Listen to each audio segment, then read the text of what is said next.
This is the Collective Voice, and you're tuning in to Faith Transitions. Exploring the challenges and opportunities at the crossroads of ministry and innovation. Greetings, everyone. Welcome to this conversation on Faith Transitions, this episode of our podcast here with the Collective Voice. Jade is back. Jade, our Assistant Director of Congregational Innovation, is back after being on maternity leave this summer, and we're so glad that you're back. We have missed you dearly, and I've been having to run these podcasts without you, which, was not nearly as fun. With that, Jade is back, and Jade is coming with an announcement. I need like my womp womp, like little soundtrack, like womp womp. Yeah. Womp womp womp. Jade, what is your most recent faith transition? As if there was one. There's a whole multitude of them, but what's happening? Yeah, there is a whole lot going on, but most recently I have moved to Mansfield, Texas, and I'm still finishing my PhD work, but I am now transitioning into a new role at my my home church, Bethlehem Baptist Church, and I will be the Minister of Education, which means that I can't bother Phil as much as I did before. Such a sad day. Such a sad day. That was not the conversation I was hoping to have whenever you were like, hey, let's have a chat, like while you're still I know. Like, oh, we've been talking so long. And Melissa was like, I bet she's quitting. I was like, no, don't say dread. that, don't say that, Melissa. I was like, quit being a pessimist. She's like, we'll just see. Melissa with her foresight knew. I know, right? I know, Melissa. She knows the things. The discernment. I know. So, okay, let's just unpack this, right? Like, or at least let's outline this. You went from having your first child, not a small transition, to then also moving within the first few months of your first child's life, to then also now transitioning job-wise to taking on a role at your home church. And then at least you have one consistent, right? Like you're still working on your PhD, so that's fun. Right. That's fun. Fun. When will it stop? No. Yeah, you got a lot going, my friend. It is a lot. And I feel like my situation is a lot like many young adults. We're moving because it makes a lot more sense financially. When you have a child, it just makes a lot more sense to be closer to people who can take care of her more readily. My new role does come with the benefit of discounted childcare, and so amen. Because we know how expensive. Yeah, absolutely. And there is right now a childcare crisis that young parents are dealing with, not being able to afford their children. Right. And we want to have like 4 kids. We're insane. We want to have like 4 kids. And so that just won't work. Yeah. And yeah, the having to do multiple things at one time, for me, I felt like I had to, because when you get out into the real world, people respect a PhD and people are like, yay. But at the same time, experience is just so invaluable. Like you need to have been somewhere. You need to have done some things. You need to have tried it out yourself. And so I love my research and I love writing and reading. A lot of those. But what I loved about working at the 787 Collective and working at Austin Seminary was that I could finally get a chance to like put some of my skills to use practically. Yep.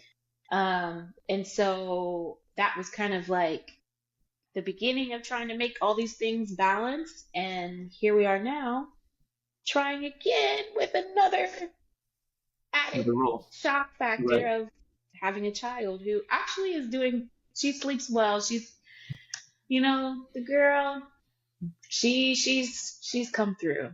She's done a good job. So that's not nothing. That's huge.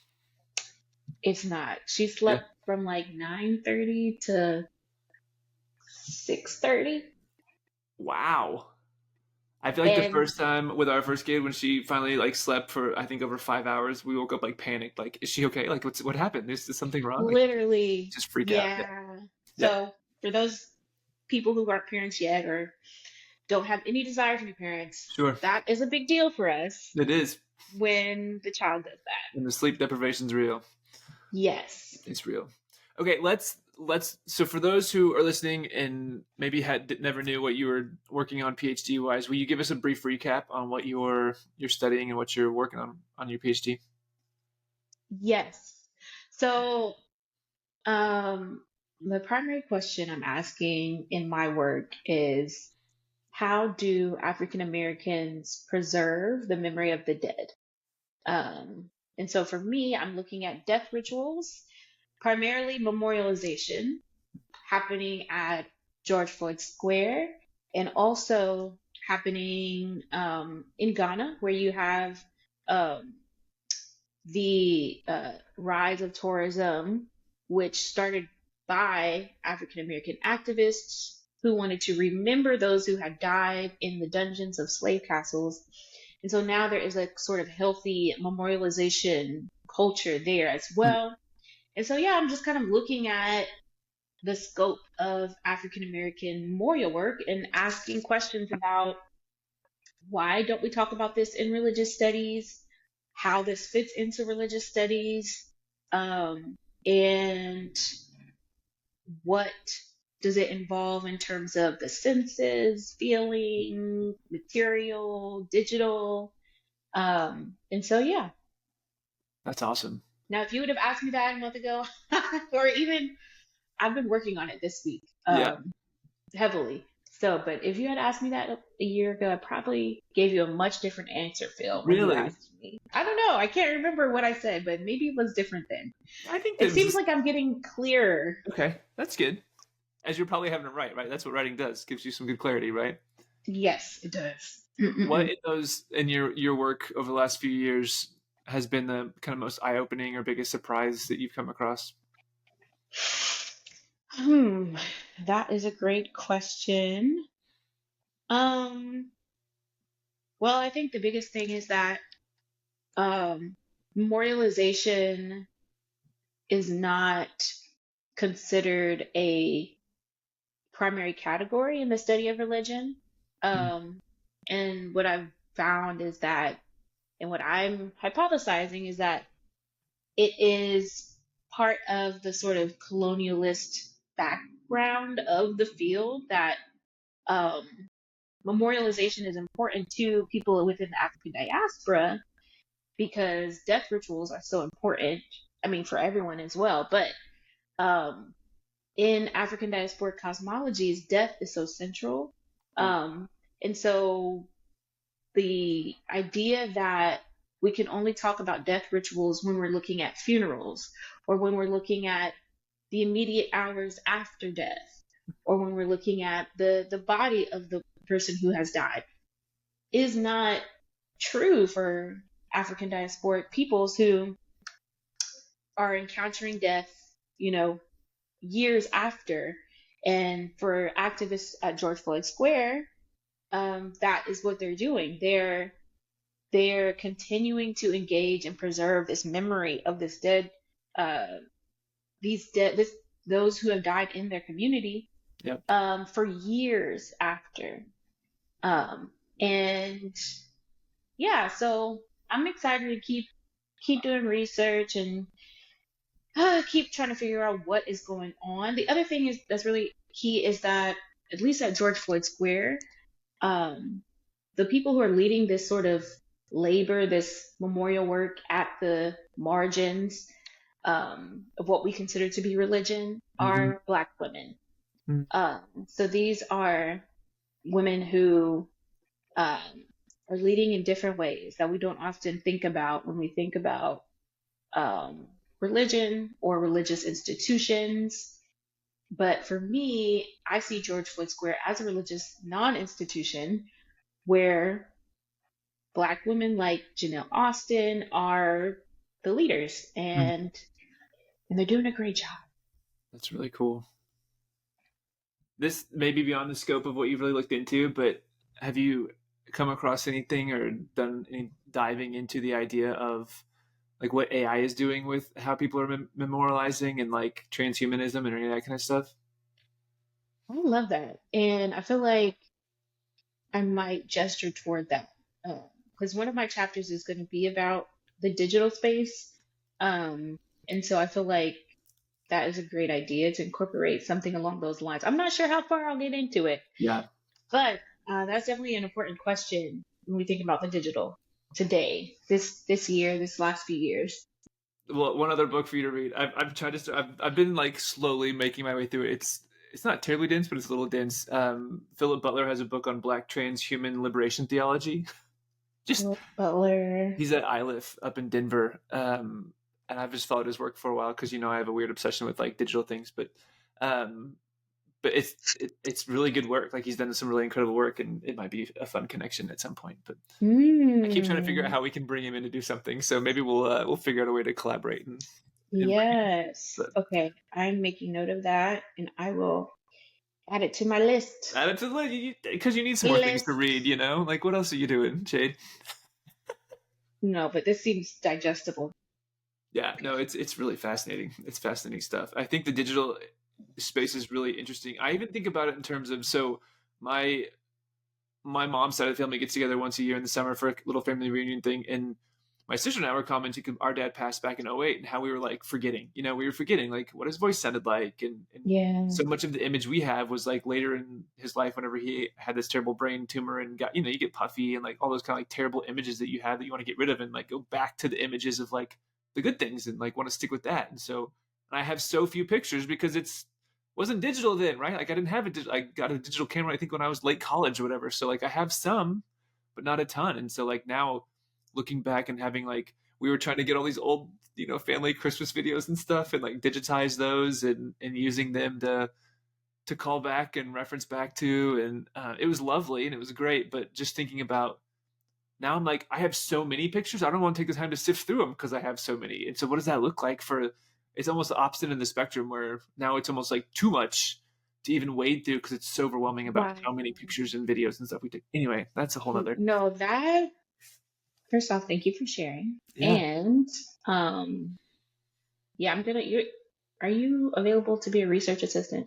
Because I'm like, that's you're so right. Like in the 21st century, well, in the last maybe 15 years, like the way that we remember is digital. Like, and so I'm so glad you reminded me of that as I right. And people like not deleting a voicemail from their loved one just because but then all of a sudden like you lose your phone and there's just so many like it's key. It's really key. So thank you for sharing that. No, that's really cool, and I'm sure everybody listening will really want to read your dissertation when it's done. So I'm sure every time whenever that is someone's dissertation on like Amazon or something, and it's like $400. Like, what? Did you just put it on there just to see what happens and see if anybody will buy this? What happens with this? But who's buying that? Who's buying these dissertations? Anyway, okay. Thank you for sharing about your PhD work. Switching a little bit to your work with 787 here at Austin Seminary, I'd love to just kind of reflecting back and as you process, right, this is your last week here with us, and as you're processing this transition, I would love to think back on some of the favorite aspects and experiences you had in your time working with 787 and some of the things you're most proud of because you did some incredible work while you've been here.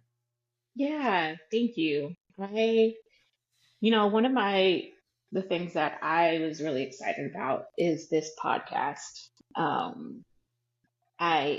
There had been so much talk, I feel like from the beginning of when this grant started of making a podcast.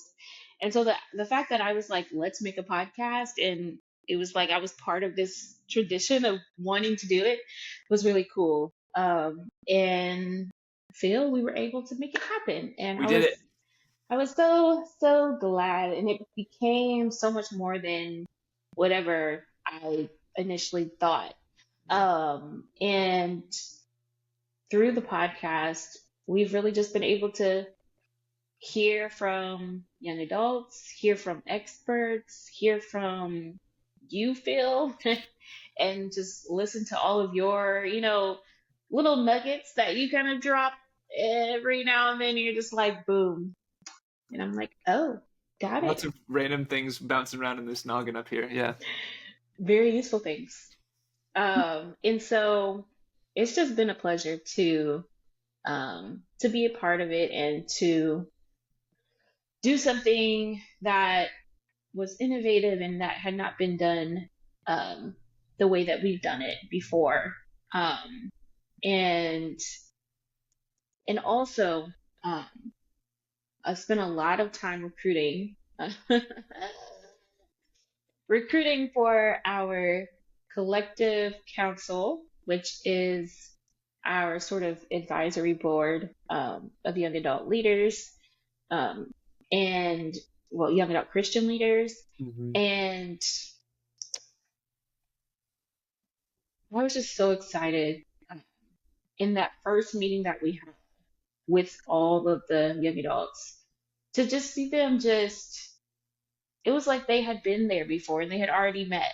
It was like, this is our space to talk about what we need to talk about, to share how we need to share. And and yeah, I'm just so glad that we were able to create that space and that um, their voices are going to be important to the work that we're doing and the work that we have done. Um, I also just loved being at the seminary again. I went to seminary and and that's what this shirt is about, the the substance. Substance, not symbols. Yeah, we were I was trying to be an activist back then, but that didn't last long, did it? No, but What? I feel like the true activist is in the work constantly, nonstop. There And are different roles of activism. Everybody has a role to play. you're right. You're right.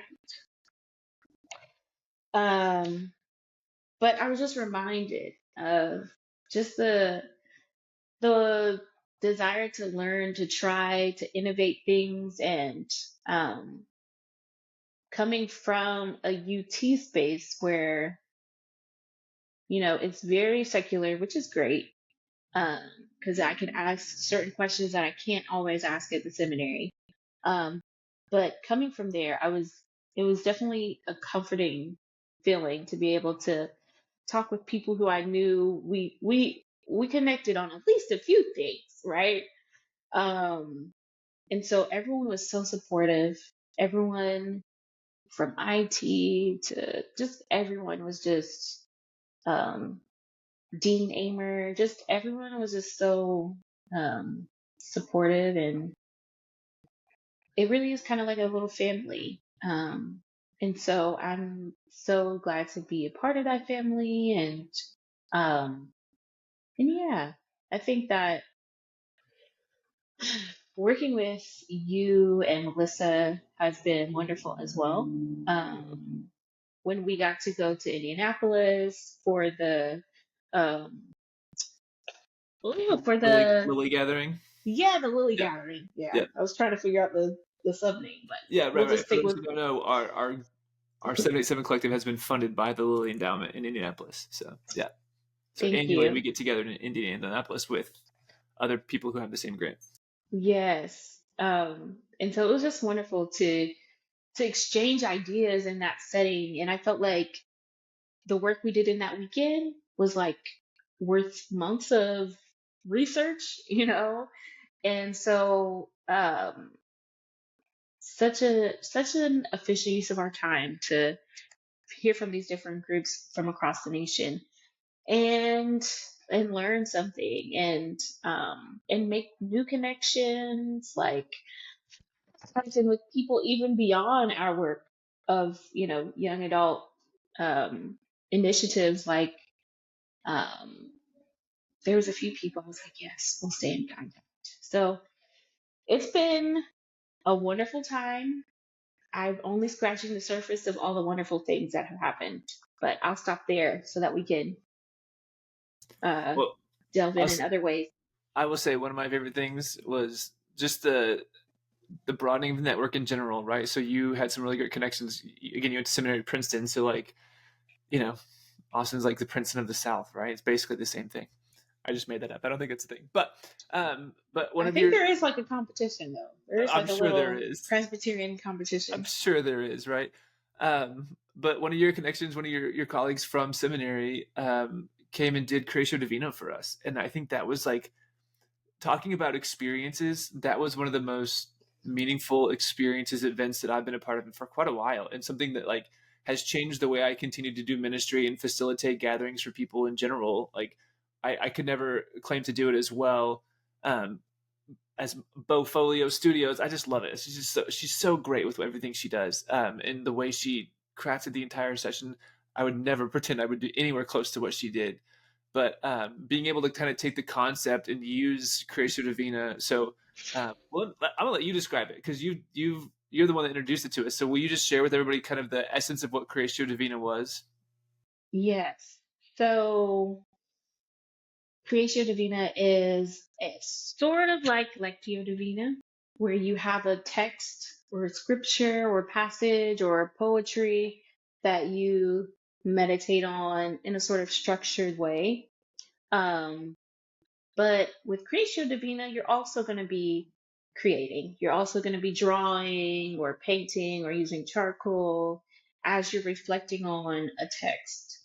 And so it's a way to kind of let your mind go and let your kind of body go.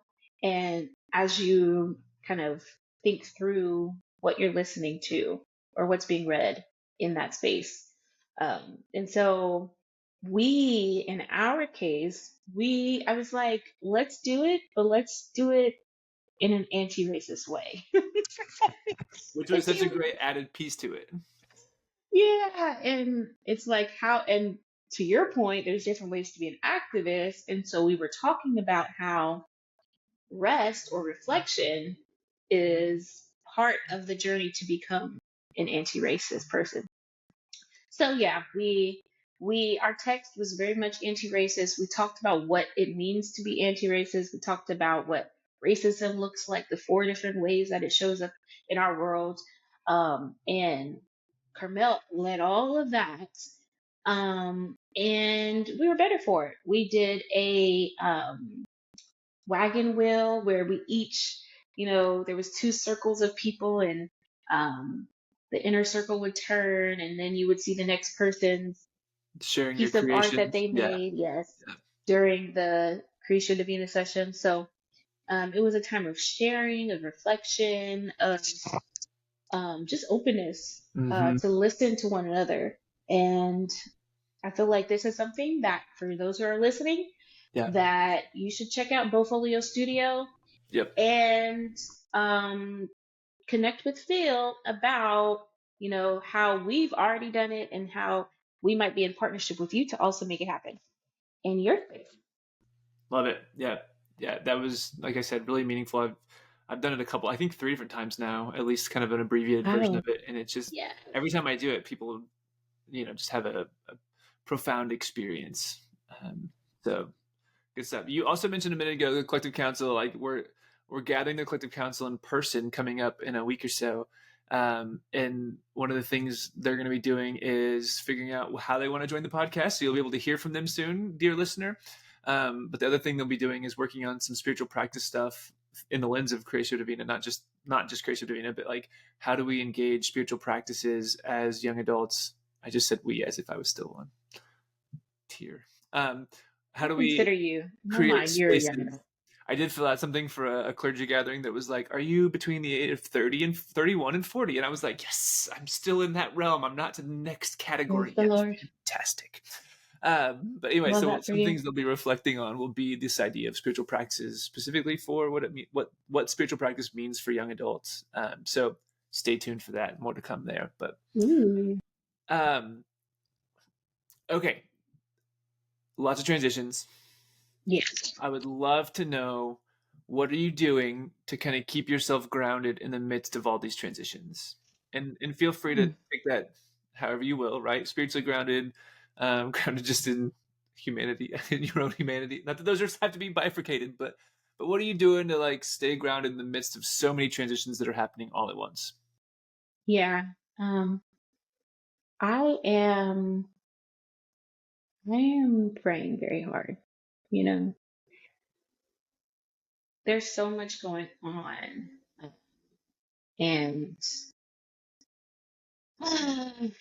even just our daughter having a condition that we had to walk through and figure out what she needs and get the diagnosis and all these different things. And um, like I've just surrendered, and um, just relied on the prayer to get me through, um, and being striving in every moment to really be present, because it's like there's so much to do. Even now, I'm just like, oh yeah, there's a lot, but I want to just be present right now with Phil, right? I want to just be present um, with Ivy in the mornings before she goes to daycare. Um, and I've just been really, and it creates a sense of like rest and like peace, as opposed to that sort of anxiety and that sort of um, just the exhaustion of thinking about all the things you have to do. Like, no, right now I'm doing this, and that's all I'm doing. And that's my desire. That's my hope, that I'll get better at doing that, being present. That's beautiful. Are there little things that you use or little what's helping you stay present? Um, I think that at least with Ivy, um, music, you know, if it's hard to like think about other things when you're singing a song, it's like I if love that. you're, and especially with her, and so doing, being active when she's awake. And for me, in my case, um, just really just pouring yourself into something. So I can sometimes get to a point of like exhaustion where I don't even want to look at the PhD stuff because I'm just like, oh Lord, I can't even think. But when I break down that barrier and I just like immerse myself, go to a coffee shop and just like commit to doing it, um, it helps to stay present, stay immersed in it, not think about all the other things, and get it done, which is the most important thing, getting that Yeah. done. So yeah, finding a nice little coffee shop, having a nice little cup of coffee, or a latte, Mm-hmm. to just like bring it in. Hone it in. Love that. Love that. Good for you. Yeah, that's a really great reminder. And I hope you keep finding more and more symbols, if you will, of things that can help you stay present. It's really hard to do, especially when you got so many things tugging for your attention all the time. Yeah. So that's really good. Okay, as we kind of wind here, what 787 has really focused on like centering young adult voices and wanting to do all that we can to kind of amplify the experience of young people, for the hopefully for the benefit of the church for the long run, but also for the faith formation of young people. The both and piece that we've talked about so much over the last year or so. Where are you finding hope? Where are you seeing things that are giving you hope for the future, both of the church and for the future of young adult spiritual formation? Oh, Just light questions here, light questions, Jade. what is the hope for tomorrow? Um, I think that this summer I lost a dear friend of mine to gun violence. Um, and um, her name was Lindsay McNair. And Lindsay, there was so much hope that she gave me. She she's one of those type of people who just have a high capacity. Um, and with it, she doesn't, just go on trips and do whatever she wants to do and just, you know, go to the salon every day. No, she serves and she gives and she's generous with her time and her effort and her energy. And so I learned a lot from her about what really matters. Like, to the very end, she was serving. And I think that gives me hope that in this world where everyone is worried about all these other things that don't matter, that pass away, there's just something beautiful about someone who gives and doesn't seek anything in return, or someone who shows up and didn't ask them to be there, but you needed them, and they're there because they're gifted in that way. And so I hope to see more people like that, and I hope that I can be like her in that way, because I think that's what really matters: relationships and serving. Amen to that. Thank you for sharing that. I know that's still very tender, and I'm sure will be for a very long time. And she was 33. Yeah. But if you talk to anyone, it's like she lived so many lives in her short 33 years, the same year that we believe Jesus passed away, right? In his 33rd year of life. So yeah. Young adult serving. Well, thanks for memorializing her even in this moment, right? For allowing us all to share in that with you. And I love the relationship and service of the two pieces there. I think that's really beautiful. And the more and more I do work through the seminary and with whatever just variety of different hats that I wear as clergy and stuff, I keep coming back to that as like the essence of everything really is just like, what does it mean to be in a relationship? And so often relationships are serving others, like that's kind of what it means to be in a relationship is you want to love those people how they want to be loved, and the best way to love them. Yeah. And I think that's just such the beautiful reminder of the essence of what this means to hopefully the human experiment, but also especially what it means for us to be people of faith. Yeah. Jade, we're going to miss you so much. I'm going to miss y'all too. We're so excited for you. Truly, thank you for all that you have brought to the 787 Collective, to the seminary, and to all who listen to this and all who have been a part of Cratio Divina and all the various things we've done over this last year. It also feels like it's been way more than a year, right? Like it does. We've done a lot in this year. We've done a lot in a year. But truly, thank you for your heart of service and your brilliant mind and the way that you continue to show up and be present to people. It means the world, and you've made a huge difference. And so we're truly grateful. Thank you. Thank you, Phil. We bless you. We love you, and we know great things are going to come for you. And so in your next role and finishing up your PhD and in your sweet family, even if you decide to have 4 kids, bless you for sure in that role. Whatever